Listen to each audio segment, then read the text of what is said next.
By the end of World War II, the United States reported over 78,000 personnel missing in action. Unfortunately, most of those go undiscovered, but periodically some are found completely by chance. One example of this is the story of the Lady Be Good and her crew. The Lady Be Good is a very interesting story, only in the fact that it's a story where we find out the rest of the story. Of course, in World War II, there were hundreds of planes that went down in the Pacific and over the Atlantic and in the Mediterranean, or crash landed or were shot down.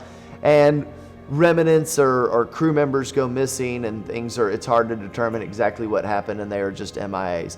However, with the Lady Be Good, a resolution finally came to that search, but it took almost 2 decades for it to happen. The Lady Be Good was a B-24 Liberator that disappeared on its first mission in 1943. The plan was for the bomber to take off with her strike group to bomb targets in Naples, Italy, then fly back to her base in Solich, Libya.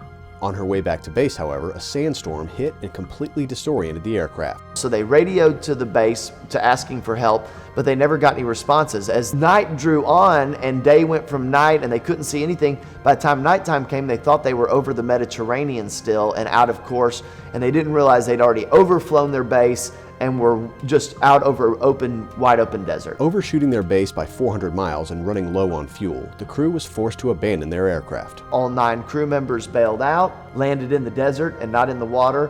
The plane was feathered and trimmed so that it would slowly just dive in, which it did, and found a nice flat area of the desert. Luckily it didn't smash into a dune, but found a place and just landed itself basically and skidded across the desert. 8 of the 9 crew members survived the crash land.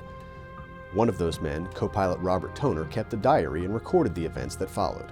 According to the diary, the crew wandered the desert for 8 days, with only 1 canteen of water, and ended up 81 miles from the wreckage in a bid to try and find help. Unfortunately, all the crew members perished on their journey.